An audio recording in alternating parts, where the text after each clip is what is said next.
Well, super. Glad to have you here, Bob. Great to be here, Tim. Back to talk more climbing adventures. We've done 2 sessions so far inside, and we have a little bit of time to do some stories about other adventures and some gear to talk about here in the outside. So, Yeah. curious if you want to start talking about gear, or do you want to start talking about places? I want to neither. All right. Where would you like to I want start? to talk about high school and what sort of led to this. Yeah. If you want to call this a career for me. So one of the big realizations I had was at the end of my senior year. We took back then. Probably they still do this. What do they call an aptitude test, right? All the seniors. And I was going to a Catholic boys' school in Southern California, in San Dimas, actually. And so we took the test, and then the counselor, who was a priest, an American priest, Jerome Lane was his name. Amazing that I remember that. And so he called us in one by one and went through it with us. So I come in, and he's asking me, and there were like 12 categories that were judged in this aptitude thing, and each of those categories pointed towards different careers, different jobs, different college courses, that kind of stuff. So he was talking with me because I had a good, strong academic career there, and I did well on many of those areas. So he was looking at him saying, well, you could and this and that. Well, then he had to excuse himself for some reason for a minute or two. So he walked away, and I could actually see the thing, and so I looked over at it, and what I saw was on the 12 categories, the last one on the right was the category for outdoor stuff, and I noticed that in the parentheses it had like farmers and forest rangers and stuff like that. And I looked, and I had scored like off the top of the scale on that one, whereas everything else that I had, all the academic stuff, my scores were significantly lower than the one I got. And then he came back, and we finished the whole interview thing. He never once mentioned that score on the right, because all he knew of me was my academic career, and he didn't know about the Boy Scouts of America. But that stuck in my mind, obviously, since I'm telling you about it, because my heart and soul was in the outdoors. It was with the BSA. Yeah. And by then I'd worked at summer camp already 2 summers, heading for my 3rd summer, and so I was already trained up, responsible for kids in the wilderness. At 16 years old, I'm out there with 30 kids, and I'm by myself. I mean, really, that would occasionally happen. Yeah. You've done Oh, this. yeah. So I just thought that I need to mention to my kids especially that my heart was in the wilderness. Yeah. So That's important. it is. It mattered. And I never really had high aspirations as a climber. I mean, I loved climbing well and doing fun things, but I never aspired to huge mountains. I knew I could never go to the Himalaya. I would have frozen my feet for sure. I've had cold feet. My dad had cold feet, and I never would have. My feet would never have survived in really cold stuff. And I was never attracted to desperado adventures. Right. Like the North Face of the Eiger in the winter and stuff like that, where lots of people get killed, and I never much cared about that. So Yeah. I was more of a California dreaming kind of climbing guy. So with occasional forays to the north. So you mentioned forays into the north. Do you want Yes. to talk a little bit about that phase of your life where you actually did go between Southern California and Canada, or? Yeah. Okay. It all started because 2 of my high school friends, Jim Davis in my class and Pat Gillespie in the class ahead of me, both left the country dodging the draft. And Jim went up first, married, and I'd been to his wedding, and with Pat, his wife. And then later, Pat Gillespie and his wife Linda came up, and so they both lived in British Columbia until the amnesty that took place, and then Jim eventually headed back south here. And of course, we climbed together. I introduced both of them to the outdoors in high school, and as well as several other friends. I'd mentioned before. Anyway, a whole bunch of guys. Just for historical context, how did you fall into the draft and the draft era?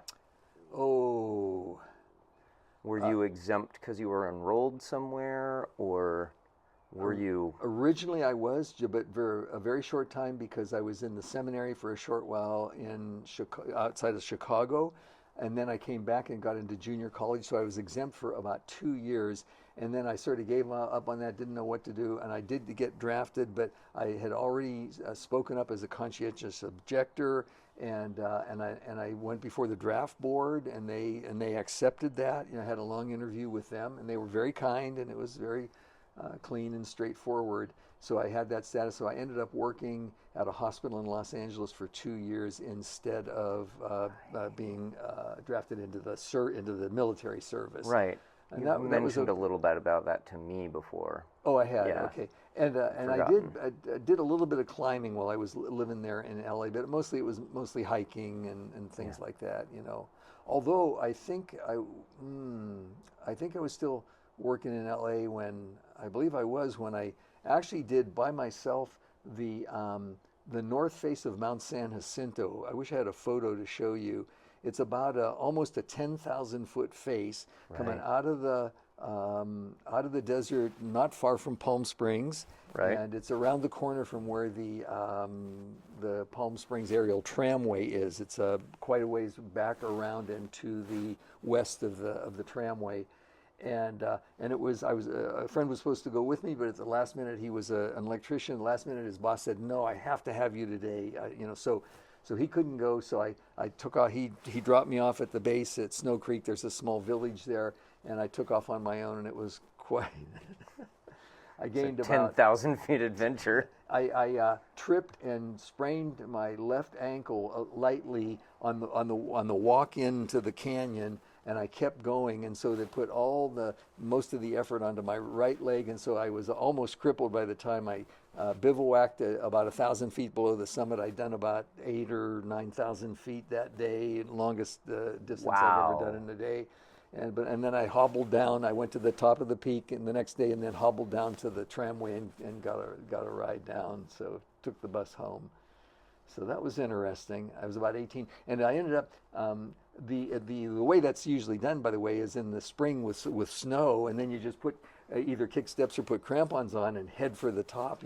So it was actually physically more demanding the way I did it, and also there was rock involved, rock climbing involved. So anyway, You found the hard way to do it.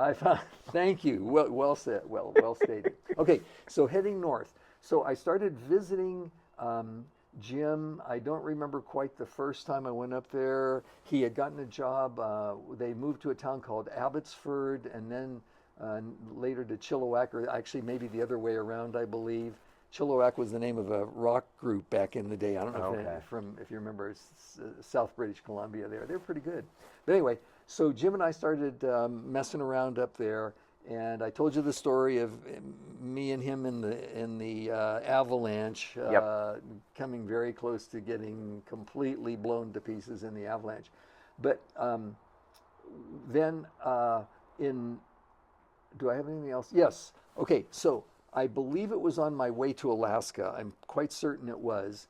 We knew there was rock. We're in the Fraser River Valley where they lived. Chilliwack, Abbotsford are about 40 miles east of Vancouver, in the Fraser River Valley, and it was a valley, I'm going to guess, like a mile wide approximately. And of course, one of the major thoroughfares, the highways ran up there, and it eventually took you up into the Rockies, whatever the ranges were up there, and ultimately you could get up into all the Alberta ranges with Banff and Jasper and all those exciting places to the north. So that was one of the key ways to get in there. But there was rock all around, mostly really mossy stuff. And so Pat Gillespie loaned me his Volkswagen because they were both working. Pat got a job with Jim at the newspaper in Abbotsford. And they were both, Jim was in sales, Pat was in photography. And so he loaned me his car. and I would go out tooling around looking for rock climbing areas. And the second day that I was out, I was on the highway side, which was on the south side of the river, and I looked across and I saw something that looked kind of good, a cliff off to the north. And so I found my way back across the river. Had to find a bridge somewhere, which I did, and I got over there, and I was on Indian reservation land. And I could see where I needed to go, but I couldn't tell how to get there. There was a kind of a hovel house there, mostly Indians living there. And so I went up, knocked on the door. A woman answered, and I said, "Hi, I'm just looking around for kind of rock climbing places, and I see these cliffs back behind you there." I said, "Can I go back there, and could you tell me how to get there?" And she said, "Well, yeah." And so she described the way that I had to go over and cross a railroad, and then turn right and stop at the tunnel, and then from then on it was on foot. So I did exactly what she said. It put me at the base of a significant chunk of rock, and I'm at the bottom, and the railroads, I had to go through the railroad tunnel, but it was big enough that even had a train come through, it wouldn't have been dangerous, but still, it would have been scary because the tunnel was significantly long. I'm going to guess maybe a couple hundred yards long. But anyway, I went through. I looked it over, climbed up a bit, and thought, we got to come in here. But I don't believe that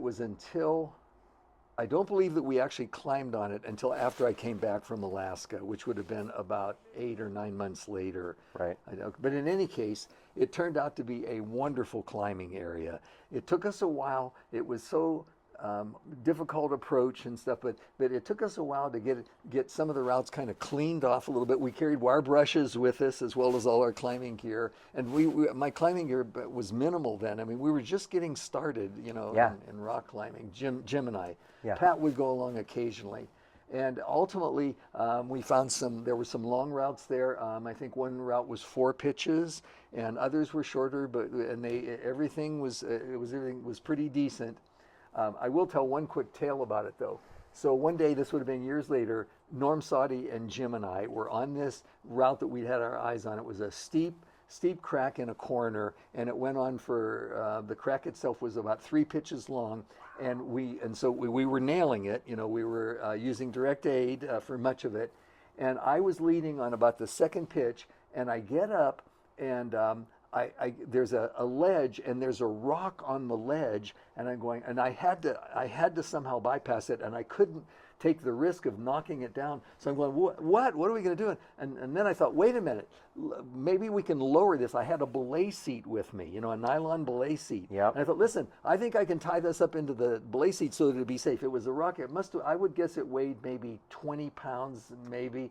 And it was long and narrow, and the ground is 500 or 600 feet below us because there's all the approach stuff as well as the how much we had climbed right then. So I did that. I tied it all together and got ready. We looked down, and there's a man with a car standing, looking up at us. And how he got onto that road, I don't know, because we always approached from the other side of the tunnel. He obviously had a way to approach from the east side. And so he's standing there, and so we're yelling, get out of the way.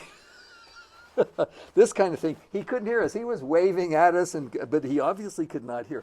So we're going, what are we going to do if we could drop this on it? We could kill this guy, So, but eventually he wasn't moving, so I was, okay, we're going to risk this. So I took I pulled up enough rope, and I lowered it off to them, because Norm and Jim were on a ledge maybe 50 feet below, and they got it and stowed it away. But it was a tense little moment there with the possibility of actually hurting somebody below, innocent bystander. So I'll never forget that day. The route was incredible, by the way, and I'm sure now it would go free. There's no question, right.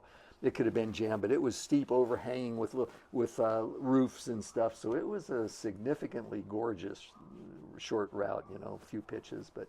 Any memory as to the name of that area or the location? Oh, thank you. Yeah, Ruby Creek was the name of the creek that ran right through, and we called it Ruby Creek. Thanks for noticing. All right. Ruby Creek it is. So that was one of the things that was happening, that rock climbing. But then as well, Jim got involved with a bunch of foreign climbers. That would be Canadians, and one Englishman, Rod Crampton, a bunch of New Zealanders and Australians, all mixed in, all climbing together, varied skill. One of the New Zealanders, Dave Douglas, was a very accomplished ice and snow guy, but had very little rock experience. And so anyway, so it was a mixed crowd. We began to hang around climbing with them. I spent about 3 nights in a snow cave waiting out a storm, and then they showed up on about the 3rd day, and we tried to climb this peak, and it was just deep snow. And Dave said, this could avalanche, and besides, this is a pain in the keister. Let's get out of here. So we abandoned that. I went to Alaska. They came back later in the summer and did this very same climb. And they said it was steep and wild, but they got up and down this thing. Dave, or I think Jim, told me that it was so steep that they were actually creating, they would create ledges in the snow to both stand on to belay, because it was so. And I'm going, really, so it must have been pretty exciting. But I missed out on that one. Then we ended up doing 2 different summers up there, the summer of 70 and the summer of 72, and we did a lot of stuff both in the border groups, which would be the north end of the Cascades. The Cascade Range runs from California all the way just into British Columbia to the Fraser River Valley, and that ends there. And then the British Columbia Coast Range picks up across the river on the other side and heads north. And we did some things. Oh, we climbed at Squamish Chief, which was one of the big. We did a level 4. What's the word I'm looking for? Grade 4. Grade 4. A grade 4. Did it in a day. A significant rock climb, both mixed free and aid, and it was fun. It really was. Norm Soddy caught himself. Caught his own fall for the 2nd time. You may remember I told the story of the first one. He did it again on the Grand Wall at Squamish Chief. He's on this 5'10" variation, and he falls off, and on the way down, he grabs the rope and stops himself. The rope, not even the rock. No, he didn't. Yeah, he grabbed the rope both times. Okay. Both I thought the last time he grabbed a knob. No, he grabbed the rope in both cases. So we're going, Norm, what? How do you do this?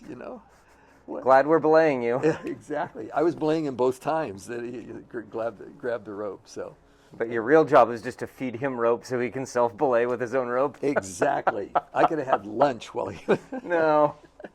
It's important that it's there. And then we did a bunch of climbs. We made a decision because the most of Jim's friends would, led by Dave Douglas, they would run off, they would drive overnight sometimes to do a climb. They'd go in with no sleep, and they'd go, or maybe sleeping in the back of the car on the way, whatever, and they'd run in and climb some pretty significant peak, and then they'd come back down, maybe get a night in a motel, and then take off and drive 400 miles to climb some other peak. And we're just going, no, all of us were going, we don't want to do that. So we developed the idea of basically gear up, get all your food together, find a place where you want to go and climb a bunch of stuff, go in, camp for a week, and climb whatever you want in the area. And we did that about 3 times in these 2 summers, and it was definitely the best way to go. And the first place we ever went was into the Border Peaks group itself. It was called.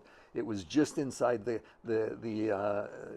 international border on the Canadian side, right? And we did some great, terrific climbs. Dave Maher, another kid, he had gone to the same high school that I did, although he was 4 years younger, so I never knew him, but I met him later along with, good old what's his name? Why can't I come up with his name right here? Anyway, another guy. We all ended up climbing together off and on and stuff, so it was quite a group. It was a great group, and we went into How big was the group? Is it like 4 of you, or 10 of you, or 6? When we went that first trip, when we went in there were about 6 of us, maybe 7. About, 6, 7. Almost all of us were high school connected, right. In one way or another. So there was that group, and then we went the second year on 72. We went into the Bugaboos in the Selkirks, and that was a fantastic trip. And we climbed all the major peaks. We did usually by the easiest routes, and it was terrific. Lived through one of the infamous Bugaboo storms that blew in from the west. Wow. And we were on a route when it started. Oh no. Oh yeah. Not even in base camp. No. We got back completely soaked, and we had to cross. We came close. Jim Davis came close. I don't want to go through the whole story, but Right. on the way back, it was Norm and I and Jim that did this particular day. And on the way back, Jim sort of got behind, and we were down off the steep stuff, and we were on a flat glacier coming back to base camp, right?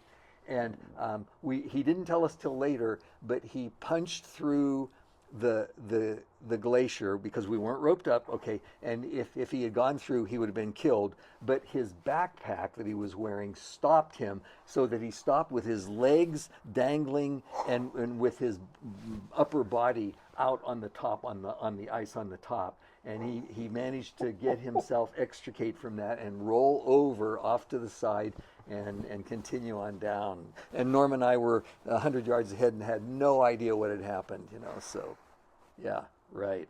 That's serious. It was a close call, yeah. We would have turned around and he would have been gone, and we'd have gone, what, where'd he go, so.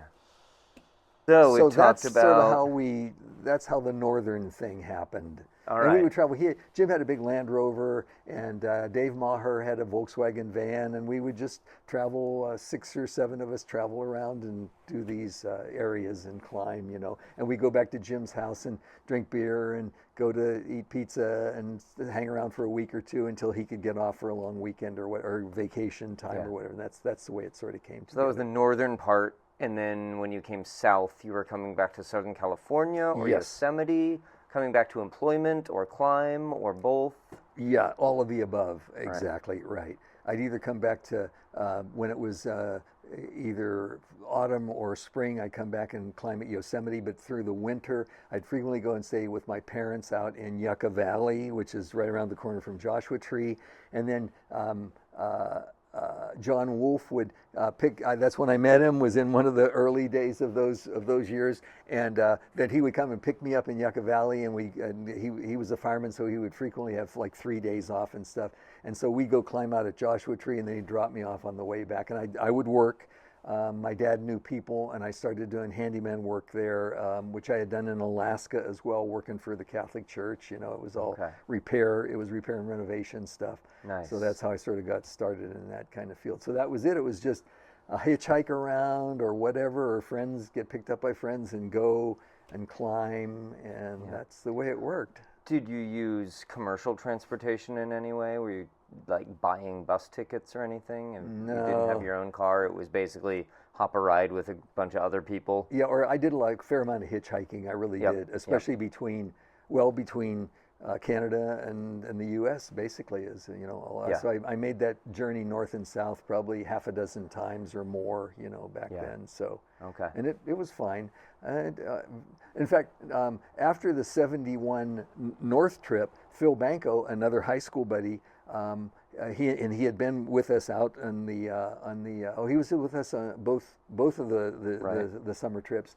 And he and I hitched all the way north into Canada and then east all the way to the East Coast. And we met my cousin Mary Helen back there. This would have been in '72. We met her in Maine and traveled with her for a week. She was on vacation, had a great time.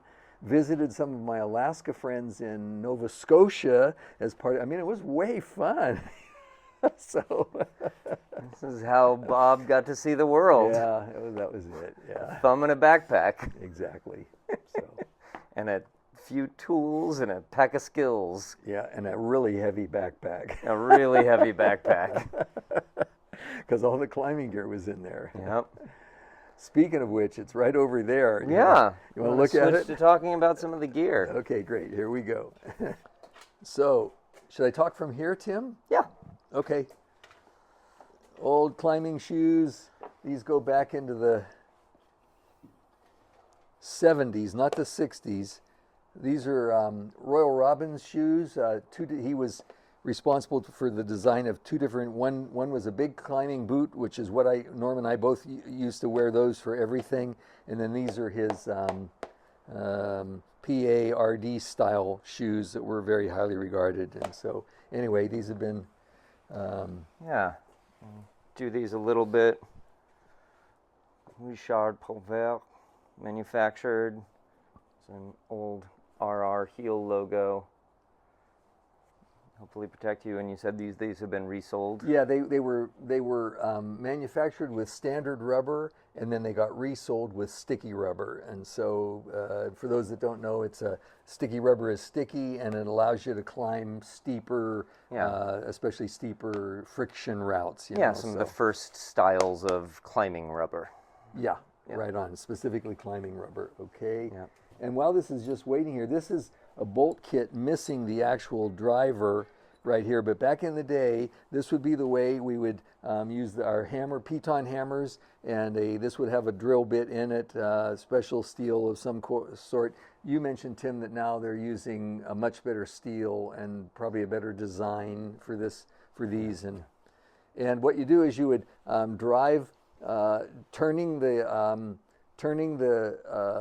holder as you're working. You keep banging on the granite, and the steel bit, thank you, is drilling a hole basically, and then you blow once the hole is a certain length to match the bolts that you're using. Then you would take a plastic piece of tubing, stick it in there to blow all the dust out, and then you would drive in a bolt. Let me show you here. Well, here's one that's already connected to its hanger right here. And this bolt is about 2 inches long, which would have been a standard length. And what it is this steel of this bolt is split, running up and down longitudinally here. And then the split, after, I don't know how they do that, but then the two sides of the split are forced apart, so that when you drive this in, you're actually driving the bolt, the steel, back into its original round shape, and that's creating tension on the opposite walls, if that makes any sense. And then, of course, these have a shear strength of about 2,500 or 3,000 pounds, which is plenty for climbing. But the real problem with them is if they are pulled straight out, then of course there's a great danger, because it's all dependent upon the springiness of this steel right here. And of course people have been killed with these bolts pulling out. And now of course bolts that are used for climbing are much bigger, much better design, and all in all it's a much safer situation now using bolts than it used to be. Especially because of their size and the fact that they can be tightened more thoroughly. So back in the 70s and 80s, this was the name of the game. Yeah, it was indeed. Yeah, especially 70s. In the 70s, exactly.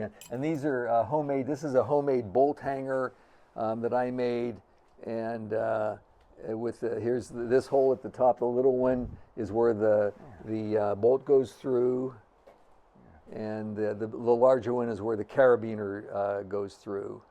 It's going to go onto the wall like that, and then clip through here. And you'd mentioned that some of the designs had some leverage issues. Yeah, this you can see here. Here's where the bolt goes into the wall, right here where my finger is, like that. And you can see that there's a leverage issue if a hard fall should occur with a carabiner hanging here, and let's say sling or something, or if somebody should fall on this, there would be a tendency to lever the bolt out of the rock. And so these are designed. These are one of the original early designs by a guy named Ed Leeper, and these were highly regarded because they had pretty much minimized the leverage factor by putting the large carabiner hole directly against the wall as close as possible, and also providing this long bearing surface that would make it more difficult for leverage to actually occur. So these were the ultimate strength. Until we moved to modern plate steel hangers, homemade aluminum. Yeah, right. But everything gets a start somewhere. Exactly. Yeah. So we've got some of the protection that you put in the rock. You've got what you got on your feet. Right. How about some of the stuff you have in front of you? Okay. So these are chalk stones, which began to take the place of pitons somewhere around 1970 or so is when I first heard about them. And these are homemade ones that I've done, these three, and I had others as well that I've either given away. Some of this climbing gear went to Jesse some years ago. But anyway, and these have been used a lot over the years. These are manufactured chalk stones here. These are Great Pacific Ironworks chalk stones. That's Tom Frost and Yvon Chouinard. Chouinard became famous not only as a climber but also as the entrepreneur who started up what's the name of it? Black Diamond. Black Diamond, and then followed by then what's the Patagonia. Patagonia, yeah, Black Diamond and Patagonia. Thank you, Tim, for having a memory. Hey, and these things, these are the hexagonals, and they are fantastic chalk stones. They really are. They were improved over the years, but they still do the job. And I can't explain. There are different dynamics because the sides are different sizes, and they are designed so that when they go into a crack, they actually can, when they're used in the sideways orientation, they actually create a leverage situation which actually tightens them as the pressure comes on them. You can sort of see it right here. So like if there's a crack like here, and this is in like that, let's say, and this would be an unusual placement, but it could happen, that as the pressure comes on here, it's actually wedging the hexagonal shape this way, which is forcing it tighter against the two sides of the rock. Sorry if that wasn't a good explanation, but the point being is that when the fall came, it actually strengthened the position rather than weakened it. And okay, and then we have the next thing. These are friends. These are my friends. I actually met the guy, a guy named Ray Jardine designed these. I met him once. He climbed with people that I knew, so I ran into him once or twice. But in any case, this was a great breakthrough, and this was in 78? I think earlier. Was it like 72 or yeah, something? maybe 75? Yeah, but anyway, in the I don't mid-70s, somewhere in the mid-70s, and you can see what they are is they're called camming devices. And so what you have is a little, you can see what happens here. You pull on the two sides, and the cams collapse and allow you to put, okay, so let's say you have a crack like this up and down, and it's too small and it won't fit in, but if you pull the cam lever, it'll slip in, then you let go and it tightens itself against the sides of the wall. And not only does it tighten itself, but it acts like the hexagonal that I was showing you, where it levers itself against the sides of the rock. This does the exact same thing. The harder you pull it out, the stronger the force is against from the cams against the wall on either side of the camming apparatus here.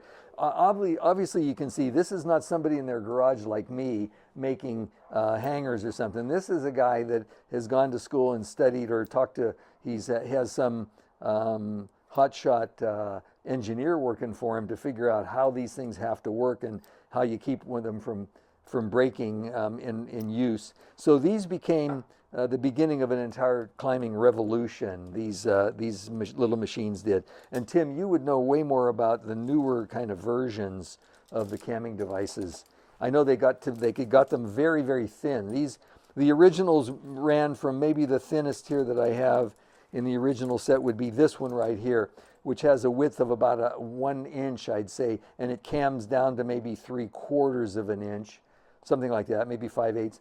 So, but now they have them really thin. Is that so? And they do have very thin ones, but they are not truly for lead climbing falls. Oh, is that so?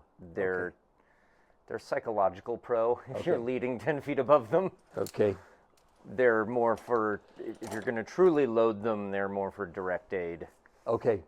They'll Got it. take 200 to 500 pounds of force. Which is plenty for direct aid. Okay, Yeah, got it. but they're not going to Yeah. handle a 200 person falling 7 feet. Yeah, although there have been surprises. I had a surprise one time with Jim Davis. There was out near Ruby Creek that I described to you earlier. There was a big boulder that you drove by, and it had a thin crack running through it, and we would do aid practice on that crack.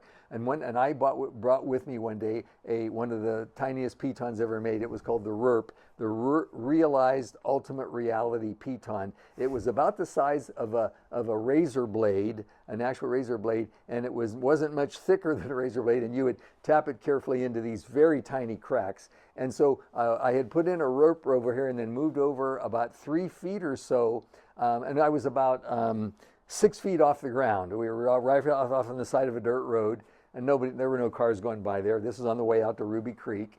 And when I went up onto the next piton and moved over to it, that next piton that I placed pulled out, and I thought I'm going to hit the ground here, but I didn't. What happened is the rope held the short swinging fall, and I ended up hanging with my feet nearly touching the ground. But You're literally hanging off of a rope? I was literally hanging off a rope, exactly. That's amazing! It was, yes. And we're all shocked. There were 4 or 5 of us there, and everybody's going, wow, you know. That's one of the best tidbit stories I've ever heard. It was great. It really was. So this is important. That is important. This is important. So this is lay rope, which is the twisty kind of rope, not the smooth. Right.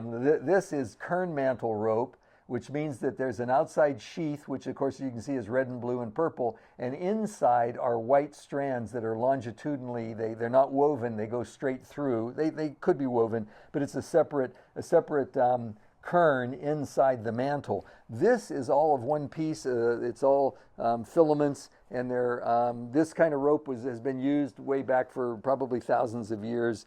And this is nylon, which was invented like in the late 30s or early 40s of the last century. And we climbed on this kind of rope. In fact, I was thinking earlier, Tim, I think I went for 2 years of climbing before I ever saw a kern mantle rope. When I started, everybody that I knew was climbing on Gold Line, and I continued to climb on Gold Line for years, you know, so. So this is part of that original climbing system. You'd have Gold Line, but what would your harness be, and how would you belay if you're using Gold Line? Okay, first there were no harnesses when I started. It was all Swami belts. Swami belts were just 15 feet, let's say 15-foot long piece of 1 inch, or sometimes I had a Swami belt that was 2-inch webbing, nylon webbing, and you'd wrap it around your body really tight and then tie a special knot. Water knot? Or... Yes, the water. Yeah, it's the backwards. Backwards overhand knot. Yeah, backwards overhand knot. Thank you. I'd forgotten the name of it. The water knot, and then you'd wear that, and they got looser as you wore them. So sometimes you'd stop half an hour into the climb or 2 hours, whatever, and tighten your Swami belt to get a little tighter fit. And they held many, many falls. I never heard of anybody hurting their back in a Swami belt fall. But eventually, of course, we all moved to harnesses. This is an early black diamond harness from the early 90s or maybe the 80s. Mm-hmm. I never wore this. This is actually a small harness, maybe a woman or a kid. I don't even know where I got some of this stuff. So, but the one major difference is that this now has leg loops, yes, as opposed to Swami belts. If you took a fall in a Swami belt, it just sucked around the skinny part of you, and if you were unlucky, it went high enough to squish your ribs. Right on, and could cause breathing difficulties if you had to hang there for a long time. Absolutely.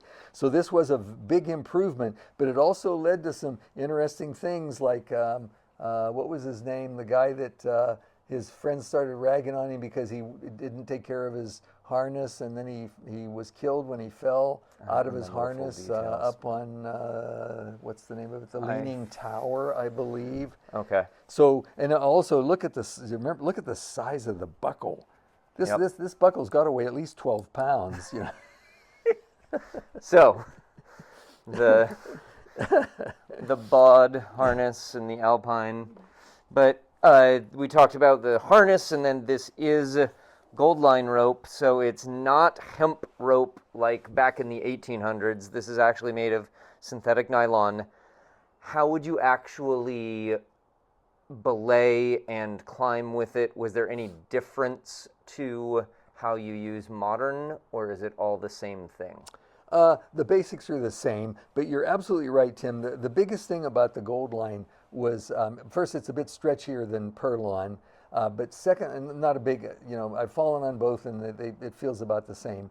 But it has so much more friction running through both around over the rock and through the carabiners that if you have a very zigzaggy kind of course, it can be almost impossible for the leader to pull the rope through out towards the end. So you had to watch for that kind of stuff much more than you do now with smooth purlon ropes. Right. Now we're in the era where they've designed ropes to the point where they are much thinner than this. This is even thicker than an 11 mil. Yes. Now modern climbing ropes are about 9.5 millimeters, maybe. Yeah. There's some 10 and 10.2 are considered old style thick ropes. I gotcha. In the modern era. Okay. And wow. they are commonly 70 meters. It is possible to buy 80-meter long ropes, 70. whereas in this era, it would have been 120 feet, which is maybe 40 meters. Right, and then not even quite 40 meters. Which, in my experience, then went to 150, and that was about the end of it. Yeah. Until you and I, like when we were climbing together back in Boy Scout days and at camp, and we were using 165s, I believe. Which we had 50-meter ropes. 50-meter ropes, or 165 feet. Yeah, and these are heavy. This is quite heavier too than because you're right. And there's it's the design of it. The way you can see there's wasted space here, which means this rope could be thinner, but the design won't allow that to happen. So. But hey, there's a lot of mountains. Mount Everest was first climbed on this one. These ropes. So.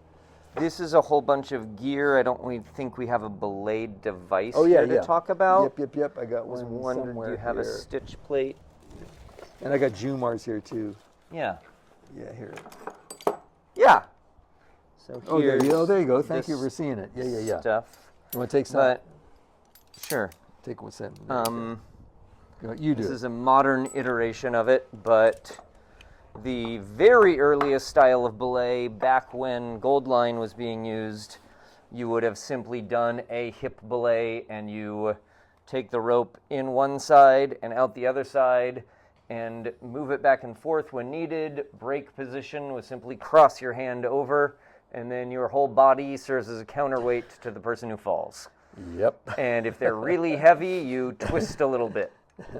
In a situation where the person climbing would be significantly heavier or expected to fall, you simply clip your own swami belt into an anchor so that you don't become pulled off of the rock in a literal counterbalance to the other climber.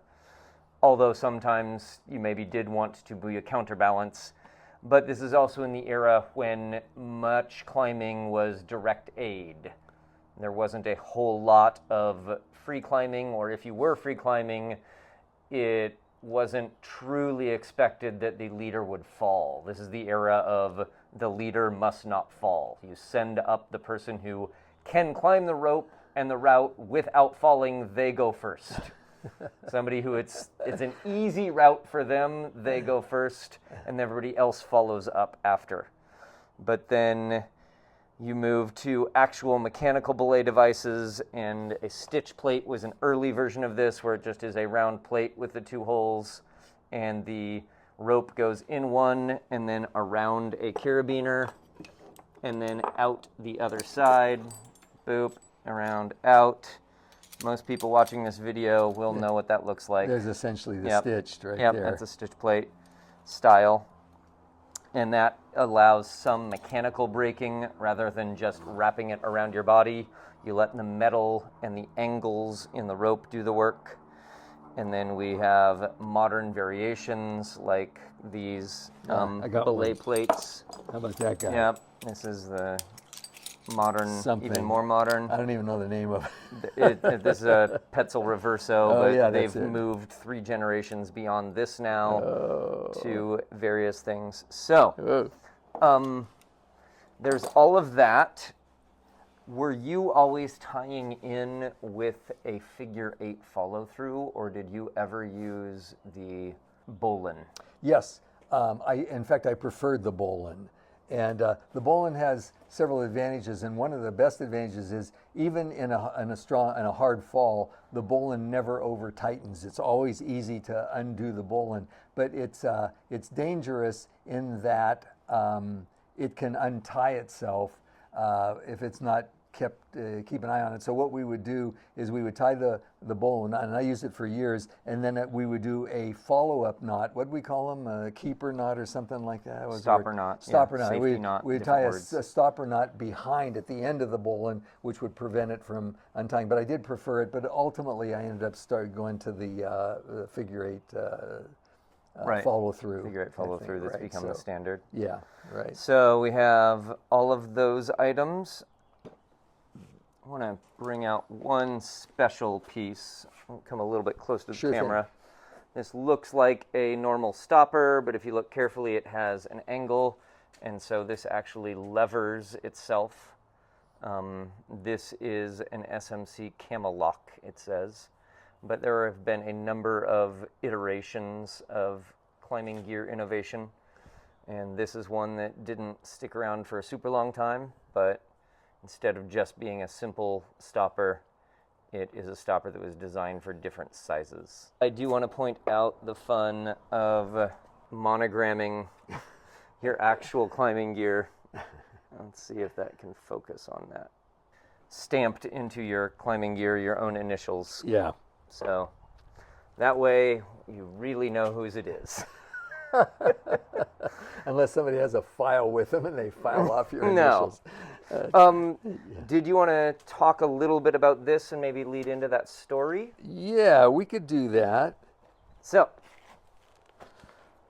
stories of how this helmet became so banged up and why it has a company logo on it that I don't recognize as a climbing company. It's not a climbing company, that's why. Okay, so now most everybody that's watching this knows that Vicki and I lived in Ice House Canyon in the Mount Baldy area in Southern California for a number of years.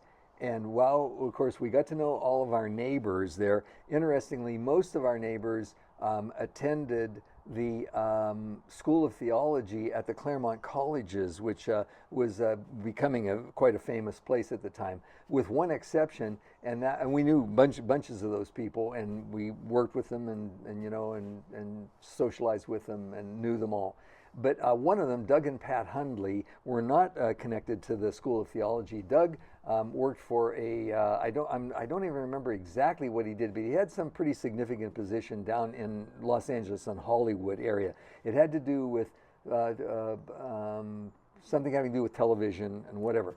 So he called me up or dropped in one day and told me that they had a group down there. It was called what was the name of it? The name of it was Two's Company, but it was a production company, and they were specifically a filming production company owned by two brothers.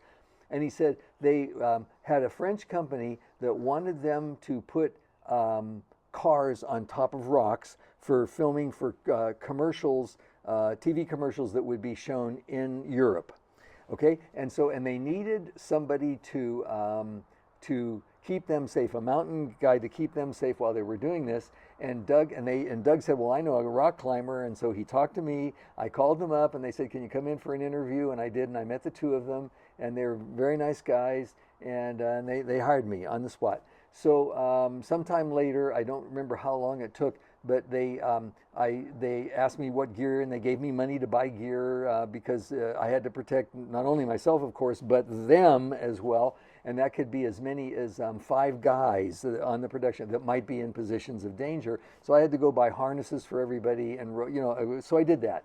And this is back in the day, by the way. I had to drive an hour just to get to a mountaineering store. Mountaineering store, exactly, yeah. Right? Yeah. So we're like, really? So I got all that gear, and we went on our first trip. And we went. Actually, we took off from the Santa Monica Airport. It was foggy. I remember that. There was an ex-Vietnam pilot, young guy, because this is in like 78, I think Aaron was born, so this is about around 78 or so. So Vietnam was just recent, Yeah. So he was a young guy, and he took his wife and kid along on the trip, and there were about, counting the two brothers, the owners, and myself, and there were about 4 other people. So there were about, it was a big, hefty helicopter, and there were about 8 of us or so in the helicopter, maybe 9. And we flew up to the Needles in the Southern Sierra that sit on what's called the Great Western Divide, and it separates. In fact, it's not far from Doyle Springs, where we later lived. We could drive from Doyle's to the Needles, and we did a number of times. We could drive there in about an hour from the camp. But this is before, of course, I had any idea where the Needles was. I'd never been there before. So we get in there and we sit down, and there's these big rocks up there in the Needles, and they flew up and did a reconnaissance and figured this is the owners and the pilot figured out where we're going to go, and then they took me and all the gear up there, and we went up and took all the climbing gear, and they had, I forget what all they had, and the car had been brought up in a semi of some sort, Okay. and it was stripped down to the bare essentials, so for the weight factor, and so that was there waiting on the highway. And so we went up, and I looked around, and I realized we had to put anchors in, so we drilled 2 bolts there, and these guys were savvy, so I showed them what had to be done. I don't think I did any of the drilling. They did it, and everything was good. We were using 3/8 bolts there. So we got all ready, and the same day, might have been the next day, no, I think it was all on the same day, they brought the car up and landed it on the rock. Everything went fine. And I was back out of the way because I'd arranged. They were all tied into their harnesses to the 2-bolt system. The car was sitting actually over one of the bolts, but that was fine. It wasn't causing any problem. And so we got it all together and cleaned everything up. And then they took us all down. And then they came up and did the filming. And then we tore it all down. And I think this all happened in a single day. I don't remember staying overnight anywhere. Is that possible? Anyway, whatever. That's what we did. And I have slides of that back there. But everything went smoothly. We did have one interesting little thing when we left the Santa Monica airport. The pilot was it was just barely visual VFR capability at a certain distance if you can't see. And so we were flying in what I would consider pretty dense fog, and we were up off, and he was following the freeway system, and we're going along, and he was going slow, and we're going along, and we're up over the grapevine somewhere, and all of a sudden the helicopter stops, and I was in a place where I could look straight out the front, the pilot window there. And right ahead of us is one of these big orange balls that is showing that there's a wire going across right electrical there. Wire. And we were fairly close to it. I'm going to say that we were within 100 feet of it, let's say. And he was watching because if we had run into that, we'd all been killed, But other than that, everything went smoothly. So it was way fun. So that was the easy trip. So then a year or so later, they called me back and said, hey, we need to do the same thing, but this time it's over on Lake Powell, and we think we're going to be gone for 5 days. By the way, they were paying me very nicely, And Lake Powell is right on the edge or into Nevada, right? Lake Powell's in Arizona. Arizona, and it's okay. up. It's on. Is it on the Colorado or is it on? It's part of on the the Colorado. Okay, okay. So anyway, and so I went fine. I'd seen pictures, like everybody's seen these big sandstone columns, So I, Vicki, we were living. Where were we? We're still in Ice House Canyon. We had to be because this is all in Ice House Canyon. So this would be somewhere around maybe 78 to 80, right in there somewhere. So we go over there, and this time it's a much bigger rock. But it was easy. It was huge on top, like maybe the size of a football field, and there were even plants and stuff up on top. But it was a beautiful high column coming right out of the lake, and it was tall. I'm going to say 700 or 800 feet maybe. And so, but it was fairly easy. They had a road car that was a running model because they were going to do some filming on the road, and then they had a stripped down car for the positioning it, and I really had nothing much to do. I didn't really have much to do because everybody was safe on top of the rock, so I was just sort of watching with it. And the whole thing took, I think, 4 days, and then we all came back, and so that was the easy trip number 2. So a year later, they called me again and said, hey, we want to do another one on Lake Powell, different car company, and da-da-da-da, same kind of deal, 5 days, and okay, so fine. So we go out there. Well, this was a completely different story. They had chosen, in advance, the company had chosen this little pinnacle that was 700 feet off the ground, but the ground dropped away another 400 or 500 feet into the water, so it felt like a finger of rock sticking up there, which is exactly what it was. So, and the other problem is the pilots were from a company out of Phoenix, and right away there was one of them, I could sense his fear immediately. I could feel it. It was, so there was laughing and stuff going on, but I just felt, ooh. So anyway, we flew up there the second day, I believe. I'm trying to put this together in my mind. And I got on top, and it was, Tim, I'd say the actual top was about like this concrete right here, and not quite as long as that, maybe back here. And there was, and the part down there was kind of rubbly and was at a lower level, and this part from about here to the brick wall right here, so I'm talking about 15 feet or so, was a raised platform that had a little jag in it, but for most part it was somewhat flat, okay? And there was kind of a little groovy thing going right through the middle, and then this end was a little bit lower, but not much. And so they were going to put the car there, but we had staging room over here. So I worked out all the anchoring and all that and got that all ready, and then so we got everybody tied in, and it was all natural anchors, and they're bringing the car up, and I don't remember all the exact arrangements, but as the car was coming in, I could hear the pilot. Oh, we only had one radio. We the team on top only had one radio, and one of the brothers, I forget their names now. Jim was one of them. Jim was the elder. I forget the younger one's name. But the younger one, the blonde, there was a blonde and a black-haired brother. He had the radio, and so I could hear one half the conversation. So as he's coming in, I can hear the fear in this pilot's voice, and I can also see that he's struggling for altitude. The helicopter was not that big. We could put 6 or 7 guys in it, but it wasn't like an A-Star now with huge amounts of power. No. So he's coming in, and he's coming right toward us, coming across, and I'm going, ooh. And so I was standing pretty much in the middle of the rock, waiting to see exactly how this is going to go. All the other guys are tied in, and there's about Jim with the radios over here, and one of the guys is over here on the corner. And if we had been knocked down or whatever, some of us might have gone over the edge. We were all tied in, tied into good anchoring systems up here, because there was plenty of cracks available. But as he's coming in, he's of course he's long lining it, so I'm going to guess he's 100 feet above us or so.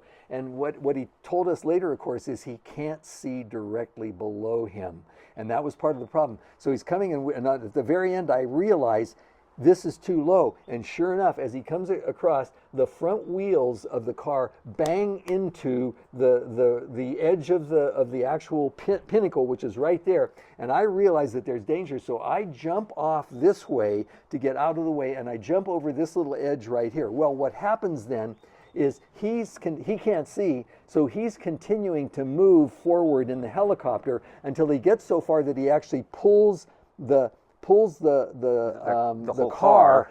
It rolls up onto the surface and runs across the surface. If I've been into free air again. Into free air. Okay, now as it's running, and everybody, of course, we're all out of the way. We're all just jumping out of the way as this happens. It rolls across. Now, of course, he doesn't know it, but he's losing a little bit of altitude. So when the car rolls off the other end, it falls down and whams on the bottom, and he pushes the eject button, and the car goes down. It actually hit about 100 feet out from whether that was just the dynamics of the air or whatever, from the actual base of the rock, but it smashed into smithereens out into the rock pile out there. And of course, our hearts are beating pretty hard. So, all right, so that took care of that. this pillar was out of the lake, or it's just next to the lake?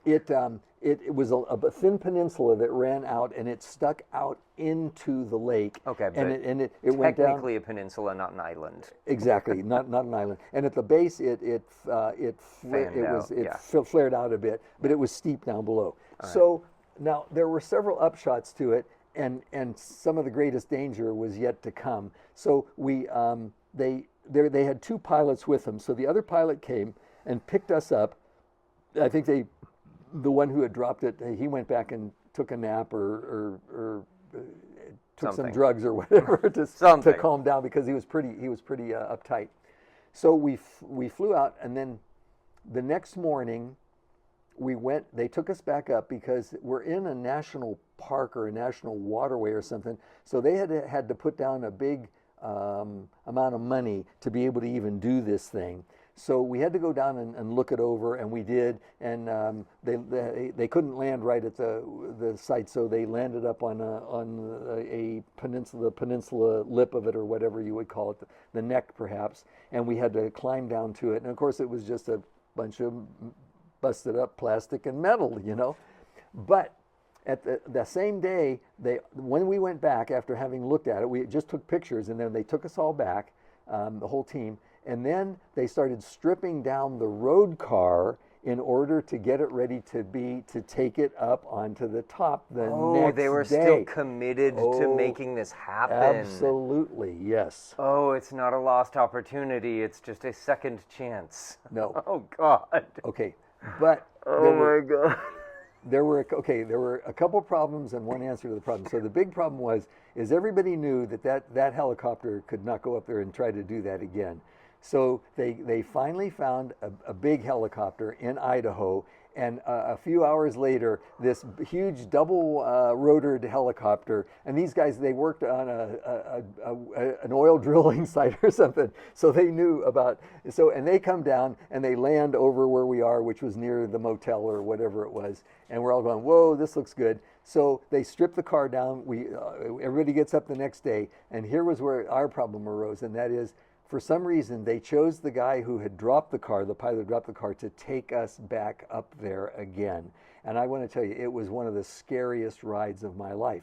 Not because anything went wrong or anything, but this guy, the fear, he was shaking flying the helicopter, and I was afraid that he was going to crash into the rock and kill us all. He was just, why he would ever agree to fly up there again, I don't know. But we were all scared just because of who he was. But he got us up there safely. We got out, okay, and we had to get picked up afterwards too.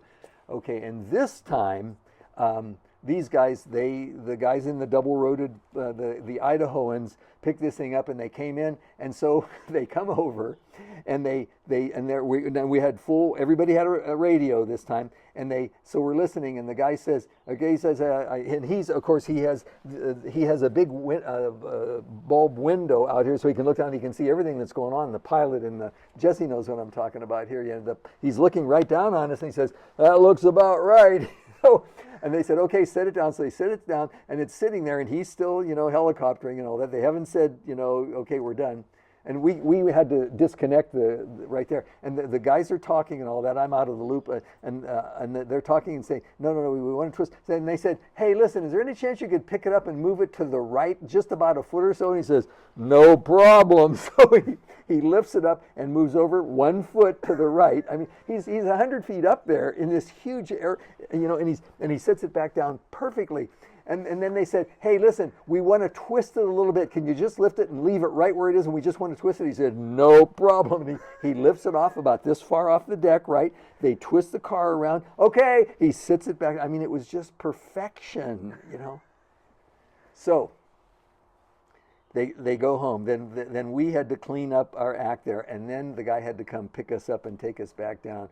I really don't remember if it was the scary guy or the other guy. I think the way down might have been the other guy because it was much calmer and cleaner. But in any case, the whole trip had been a little spooky. So yeah, that sounds unsettling to say the least. It was unsettling to say the least. Yeah. Woo. Right. So we also had a possibility of talking about Joaquin. Oh yeah, we haven't talked about that yet. No. Okay, I don't think so. thank you. So, Doyle Springs. By the way, for all you related to me, I had a nice long chat with Bob Tuttle yesterday.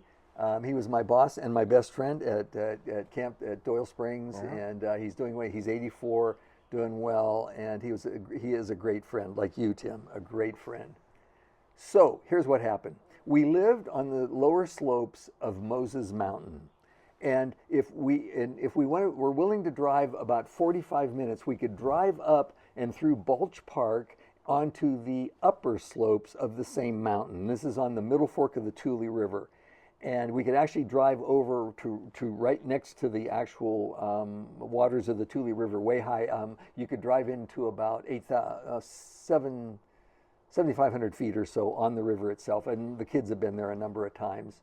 The fifth largest Sequoia gigantea in California is in that area right there, and it's the very southern end of the gigantea belt. Okay, Yeah. And we of course are at the northern end of the gigantea belt, actually down there at Big Trees outside of Angels Camp. Okay, so I had the Moses Mountain, the very top of it, the top 1,500 feet, was a big rocky east-facing.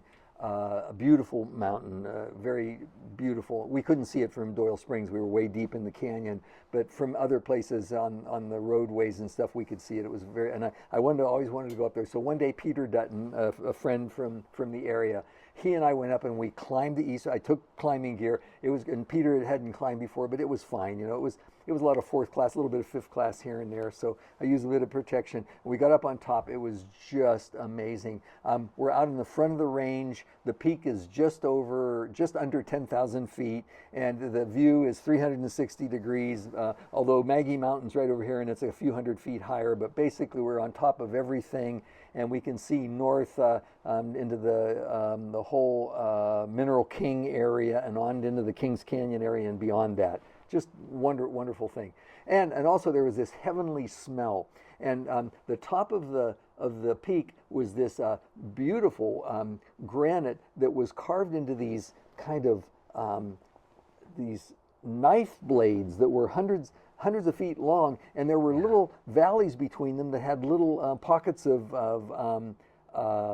dirt, and there were these beautiful lilies growing out, hundreds of them, and they had the sweetest smell. It was just like being in heaven. It really was. So it was great. So we had a great day. Came down. We didn't have to down climb or rappel. There was a way down on the ridge. So we came down, and hallelujah, it was a great day. Well, some years later, I was living in Las Vegas, and I met the kids. I don't remember where we met, but we drove into Doyle's, and we spent a week together at Doyle's, just me and the 4 kids. And during that time, I wanted to go take them up onto Moses Mountain and do that route again. But for some reason, the 3 of them didn't want to go. Only Joaquin wanted to go. So I said, fine. So we woke up the next morning. They had friends there, whatever, So there were reasons why they wanted to stick around camp. We were staying probably at the Eels cabin. One of the owners had let us stay there that week. So I woke up that morning and I didn't feel very good, but I didn't want to disappoint Joaquin, so I didn't say anything. So we climbed in the car, we drove on around, and we were walking in. There was an approach on a roadway, and then we turned off and went up a steep gully, and then got onto the rock at a certain point. And so we're walking up, and I realized, you know what? This day is an epic day because Joaquin, I could feel it. Joaquin is in charge of this day. I could feel it. He was 16 this summer. Yeah. And I thought, I am not in charge. So when we got up to climb up, I said, Joaquin, I don't feel very good. Would you be willing to lead this? And I don't think he hesitated. And he said, sure, Dad, something like that, So we got the gear out, and I'm showing, okay, you clip this here, and here's how you get ready. He's been climbing with you before. He had been climbing before, but he'd never done any leading. So he takes off, and he just led it beautifully. He would come occasionally have a question like, and I'd say okay, but mostly it just went smoothly, and he just got us to the top of this peak, and once again it was magnificent. But it was a changing of the guard, and I could feel it from the very start of the day. This is my son turning into a man, and I'm turning into an old geezer, is what's happening. I still had a few years left in me, but not a whole lot. So It's a lot. uh, I met you a decade later, at least. no, it wouldn't have been that Close. long. I was in Vegas. I met you in 98. 99, 99. 99, and this would have been in about Oh, like 90. 94 or so. Okay. About so it was. I met you 5 years later. All right. So yeah. Good job. Yeah, good job, Joaquin. I don't know that I've ever told him the whole story about how I was Okay. feeling that day. Okay, so kids, you all know, Tim and I know, that the highest mountain in our area up a Highway 88 is beautiful Round Top at 10,403. Might be more. More than a little more than that. Thought 10 it's grand. almost 11. but- Okay, close to 11. Yeah, So I might be wrong. And it has that big north face on it, solid rock north face. That's pretty scary rock, but in the winter it freezes up, and when it does, it turns into quite a mountaineering adventure. So I've done it. I've done the whole front face probably half a dozen times, but 3 of those times, one time was with Tim, one time was with Denny Nusane and about 7 venture scouts, and one time was with Jesse. Okay, and we both went generally the same way. There are 2 or 3 different ways you can go up that front face. They're all somewhat similar. But the trip with Jesse, unfortunately, it was in soft snow, early summer, but soft snow, so it was somewhat of a slog, but it was beautiful. And then the trip with Denny Nusane and those kids was in midwinter, and so it was cold and snowy. It felt like Alaska up there, but the snow was again soft, from lack of consolidation. But we did it. We made it safely, and everybody had a great time. Did it in a day, from the car all the way. We had to snowshoe all the way to the base, and then climb the top, and then snowshoe back out again. But it was a great day. But the time with you, Tim, it was cold and all iced up, and it was a great mountain route. Which is extraordinary because it was in July. Yep. But if you have an alpine start and a sort of cold system and a north-facing gully, you can go up to, 9,000 feet and have an alpine start at, 3:30 or 4 a.m. or whatever it was, and Amen. get into the gully at sunrise at, Yep. because it's a 6-mile walk in. And conditions were perfect, Yeah, were they not? it was ideal, and we hiked all the way in and switched into crampons in our mountaineering boots, and Ice axes. yeah, we had ice axes.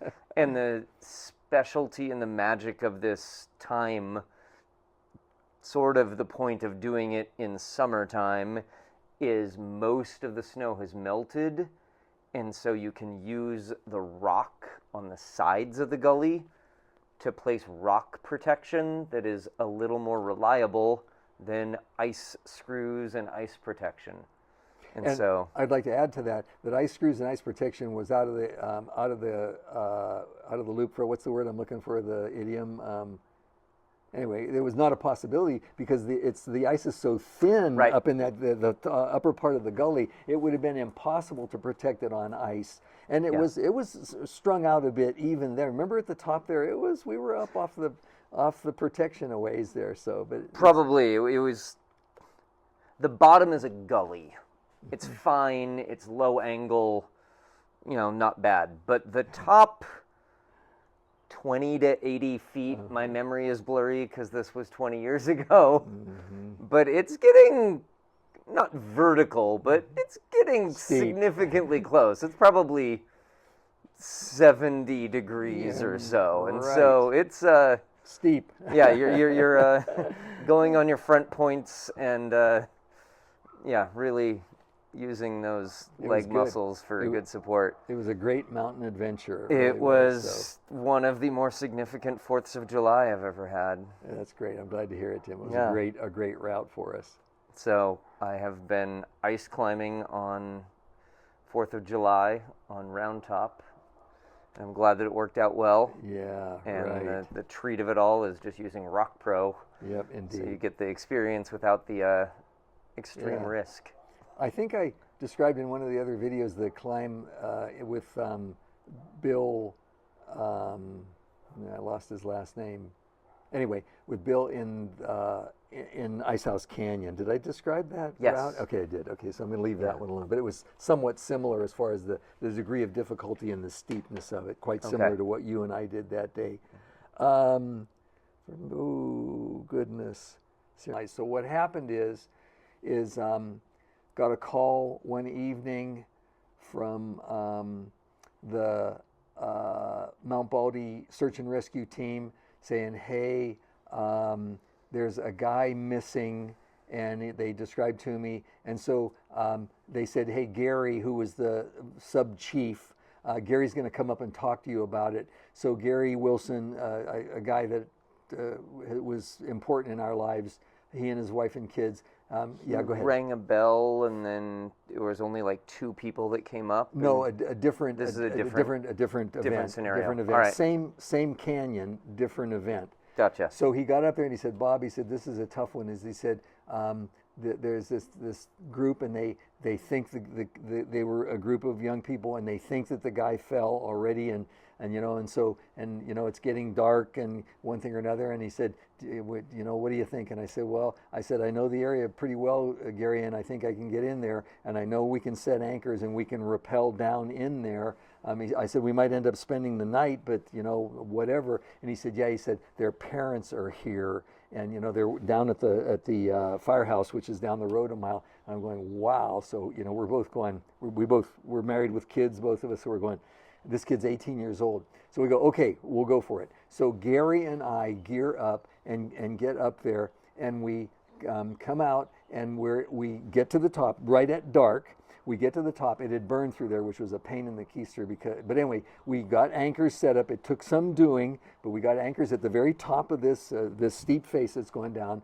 And and Gary looks down, and he had a much brighter headlamp than I did. And he said, Bobby said, I think I can see the body down there. It would have been about 200 feet below us, And he said, but I can't be sure. He said the light's not quite bright enough. So as we're getting ready to go, the radio goes off, and they say, hey, the sheriff's rescue team just showed up, and they told us that they are in charge and that you guys have to stop. And we went, okay. And they said, Gary said, so what do you want us to do? And they said, well, you decide that. So we looked at each other and went, we're not going anywhere. We're going to sit here. So we sat down. We had brought food, of course. We sat down, and as the dark came on really strongly, we just sat there and yacked it turned out to be about 3 or 4 hours. So I was really upset because I knew, first, we could be down, if this was the kid dead on the ground, we could be there in 15 minutes because his parents are waiting. They're going to be waiting at the Icehouse Canyon Lodge. They're right down the road from us there, And I thought, but anyway, so the sheriffs messed around in the gullies and such as that until about 2 or 3 in the morning. And then they finally gave up and called. And so we got the call saying, okay, you guys, they're quitting. We could hear them, by the way. We could hear them plainly, and we knew about where they were, and they were in the wrong canyon.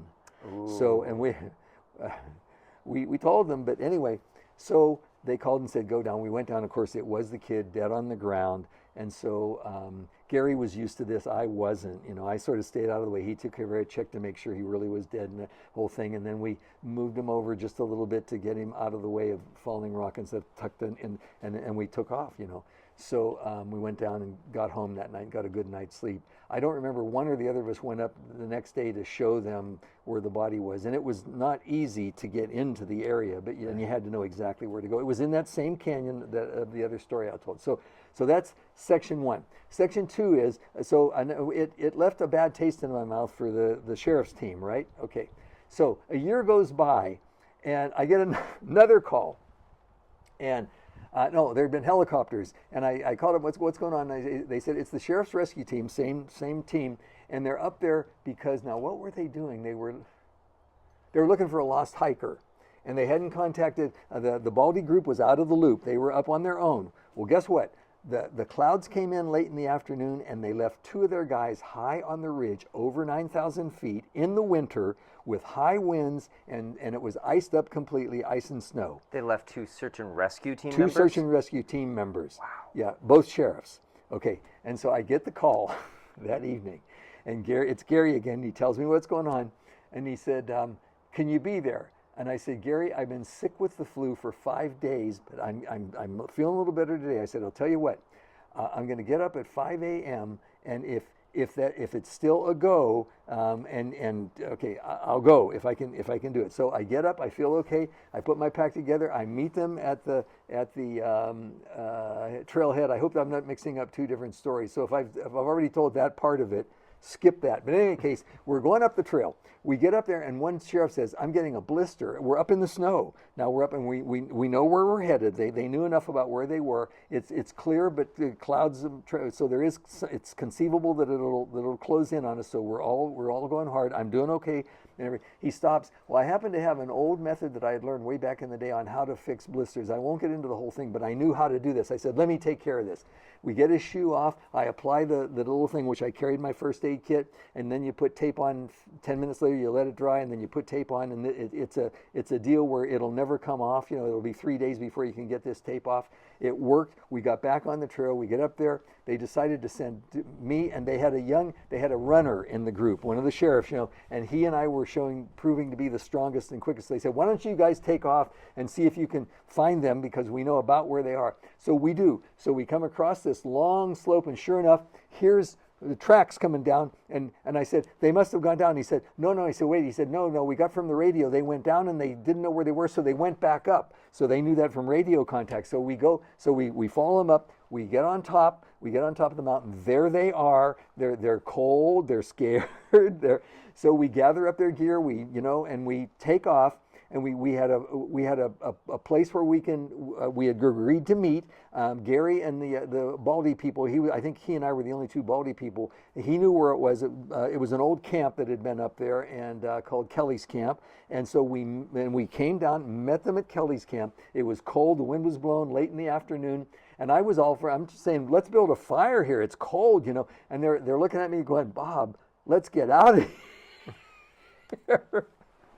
And I went, oh, okay, I get it. I was in my mountain element. I'm going, what do you do when you're cold? You build a fire. There's wood around here, But, so and I knew the quick, easy way down, by the way. I was the only one who knew the quick and easy way down. And it wasn't real obvious from Kelly's Camp, but I knew it. So we went over a couple ridges and down we glissaded on, glissade, which none of them had ever done. We glissaded down this thing, and in just like in a half an hour from Kelly's Camp, we're down out of the snow and onto the stream bed, and then the trail is right there. So everybody got down safe and sound. Well, because of that, I get a call from the sheriff in charge to thank me, first of all, and then to say, would you be willing to help us out in any way? And I said, like what? And he said, well, like maybe some training. And I said, yeah, I would. So I worked with the team for 2 years, and it was so much fun.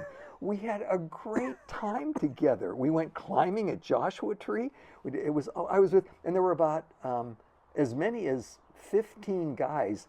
They wouldn't all go out at one time, but right. And so we met at their facilities in San Bernardino, and I taught them how to Jumar and everything, and how to.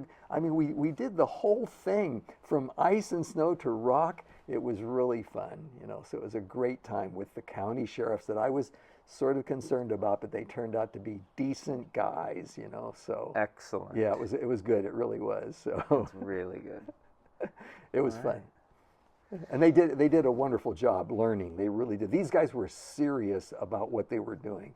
There was no messing around. They were serious. And I loved the attitudes. I've always liked cops and military guys. I've always, for some reason, and they proved themselves to be trustworthy, good. I would have trusted my lives to them, Yeah. My life to them. I don't have 9 lives to them. Are there any stories you want to bank for next time? Oh, really? Yeah, I had this list that you suggested to me. Cars on the Rocks we already did. Oh, yeah, my first lead at Big Rock It's a story. It's an epic tale. And Unwed Mudders. The Unwed Mudders, that's from Harvey Mudd College, which is the big engineering, mathematics and engineering college there in the Claremont group. And I, for about 4 years, was their outdoor adventure director, and we did some crazy wild stuff. You mentioned a little bit about that in the first video I about did. the solo climbs and going into some caves. Yeah, okay, you're right. Okay, so I've already talked about the Unwed Mudders. A little bit, yeah. So Craig Heinzelman and Melanie Killian, I had to think of the name. Yep. If you're watching this video by some miraculous reason, hi. They were the leaders, boyfriend, girlfriend, and they were the leaders of the group, and it was a terrific group of kids walking on Moses Mountain, Sierra Madre. Oh yeah, just real quickly, the Sierra Madre Search and Rescue Team. I couldn't think of the name of it back then. They were the premier search and rescue team in our area, although they rarely came up into the Baldy area. They were mostly west of us, but these guys. They were hot. They were climbers. They knew what they were doing, and there was mutual respect there. Mount Baker, yeah, Mount Baker. That would be a great one. So put that in the hopper. So Super. It's up there. It's the most glaciated peak in the lower 48. Oh, Okay, how's that? that's Washington State, right? Washington State, right Yeah. near the Canadian border, Okay. and more glaciated than Rainier as far Right. as the actual Coverage of the there's glaciers. More. Yeah, it's far enough north of Rainier that it has more Significantly glaciers on more. it. So really cool. It was Hooray for glaciers. Hooray for glaciers. Yeah, glaciers are fun. Glaciers are dangerous too. Well, thanks for sharing. I'll Wow. hope to share some more stories with you next time. Well, Tim, I got to thank you. I hope I already have in this little venture here, but hey, you've been a great friend. It's been great climbing with you, and we've climbed together at least a dozen times. I would way think. more. Way more than that. Okay. Yes. Your memory's better. We've also canoed and hiked, We've done and gobs of Boy adventures. Scouted. We've done all that stuff. Yeah. Yep. So It's a treat. Great. So, more next time. thanks. God bless you. Thank you. Super.